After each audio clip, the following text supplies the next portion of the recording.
Assalamualaikum warahmatullahi wabarakatuh. Kembali lagi dengan saya Herianto di channel HR19 Official.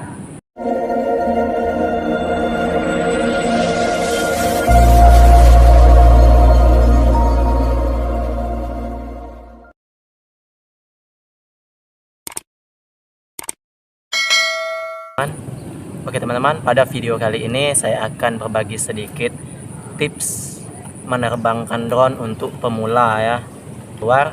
Ini tips dari saya sendiri sesuai pengalaman saya. Khusus yang pemula yang baru terjun ke dunia drone, cara menerbangkan drone, tips-tipsnya, simak video ini baik-baik. Yang pertama, lihat tempat di mana teman-teman mau menerbangkan drone. Untuk pemula tentunya belum hafal dengan semua fungsi-fungsi remote dengan drone-nya seperti apa.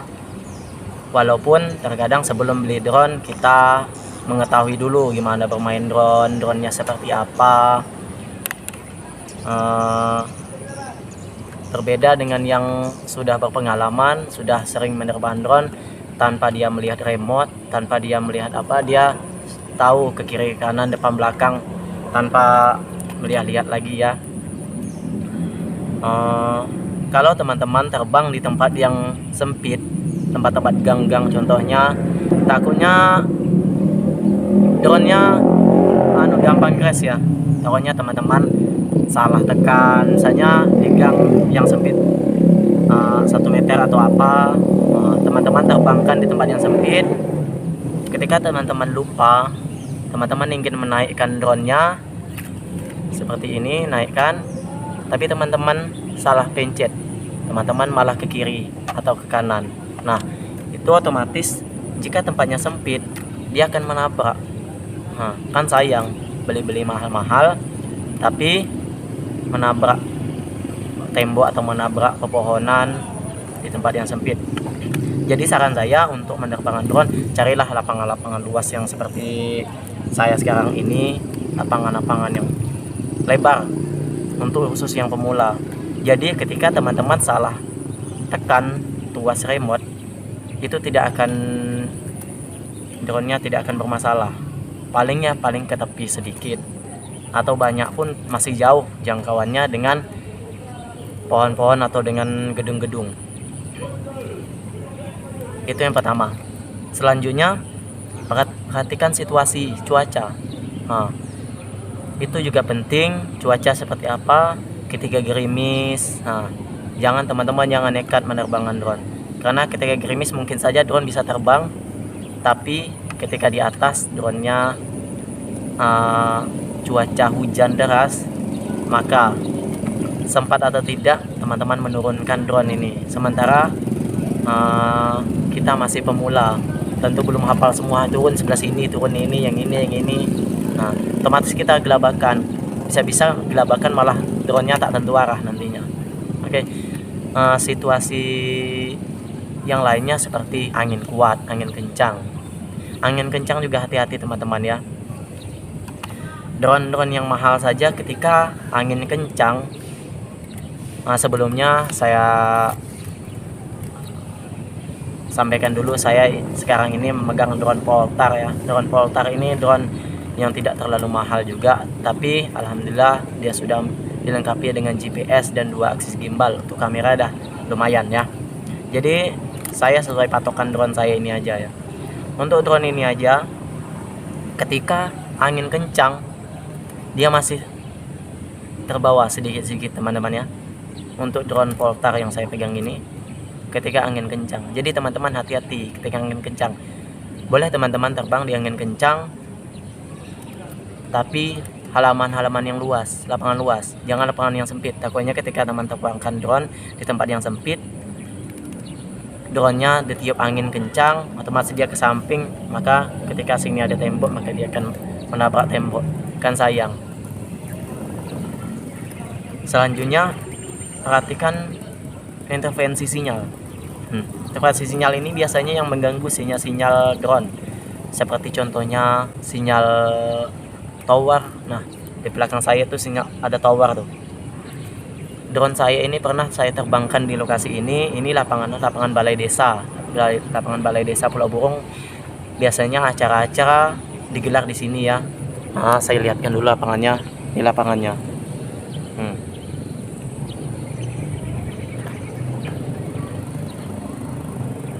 Lapang acara-acara 17 Agustus baris-baris. Nah, drone ini pernah saya terbangkan hampir mendekati itu. Drone saya tidak bergerak jadinya. Diam, tidak bisa dikontrol melalui remote. Itu berbahaya sekali. Pernah juga saya terbangkan di dekat tower yang satu lagi di sana, bukan yang sini. Itu dekat tower, drone saya langsung jatuh. Drone ini pernah crash ini. Nih. Padahal lumayan jauh saya terbangkan, tapi drone-nya seperti ini, tak bisa dikontrol. Nah, gini-gini langsung jatuh ke bawah. Untung gimbalnya tidak apa-apa, tapi ini bodinya ada lecet-lecet ya. Kipasnya juga, baling-balingnya juga main cedera, ada yang patah. Ini sudah saya ganti nih. Kan sayang bagi teman-teman yang pemula yang baru beli drone. Nah, ketika terbang asal-asalan, tidak mengetahui situasi, tidak mengetahui cuaca, tidak mengetahui tempat-tempat yang cocok untuk menerbangkan drone, sekali terbang langsung hancur ya. Saya sayangkan.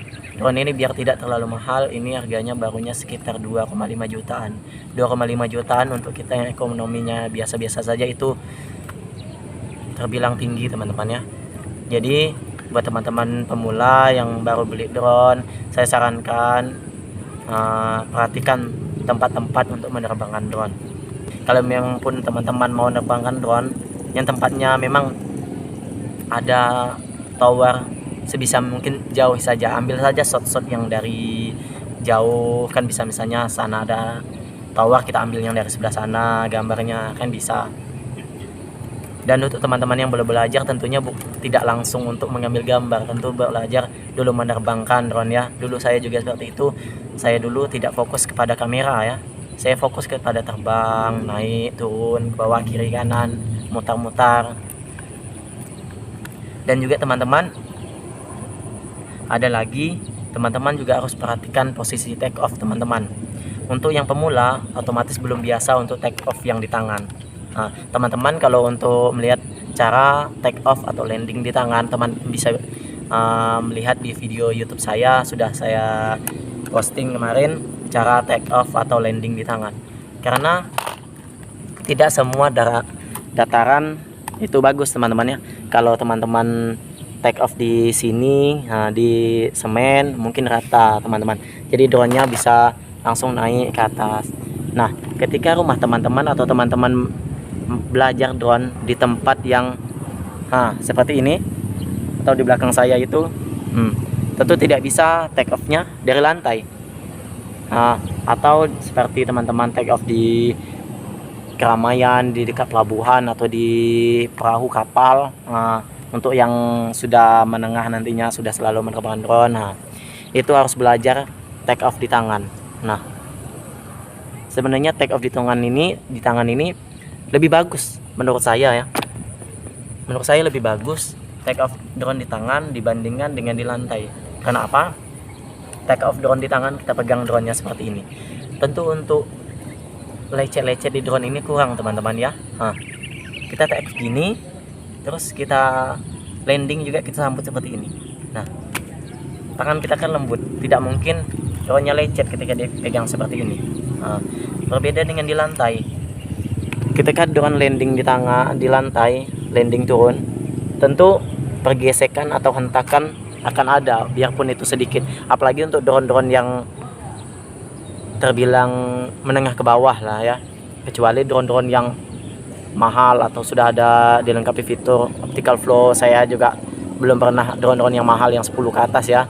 Saya cuman pernah kemarin mencoba drone DJI Spark, itu punya milik teman saya. Itu drone-nya agak halus sedikit. Tapi ketika drone saya landingkan ke bawah, itu akan ada hentakan sedikit. Seperti ini. Otomatis kaki drone itu akan ada lecet sedikit. Untuk drone Poltar biasanya mungkin drone yang lain seperti itu juga, kaki-kakinya dia ada karet. Jadi tidak langsung ke body teman-teman, ada karet. Jadi jika pun kita landingkan di bawah, dia akan kena karet ini biarpun ada hentakan. Dan bagusnya lagi ketika kita main drone di tempat yang berdebu atau hamparannya luas bagus, cuman berdebu. Nah, ketika ini saya buka dulu kameranya.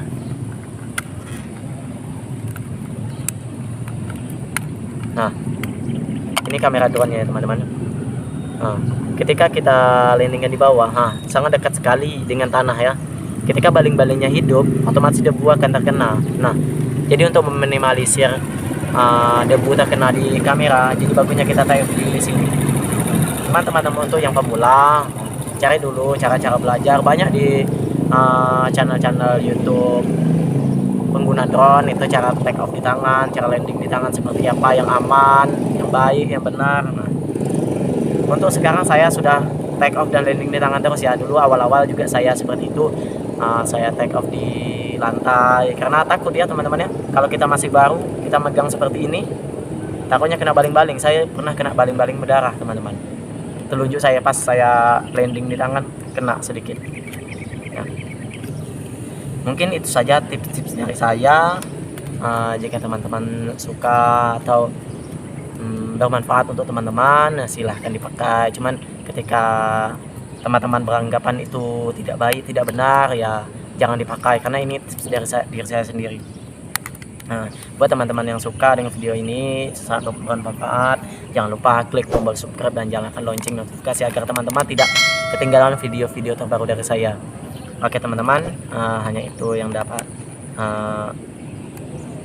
saya bagikan untuk teman-teman pengguna drone. Ini khusus untuk pengguna drone pemula teman-teman ya.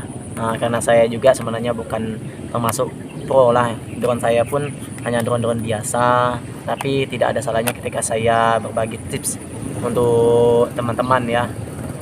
Oke teman-teman, sampai jumpa lagi di video saya selanjutnya. Terima kasih, sampai jumpa, salam satu lagi.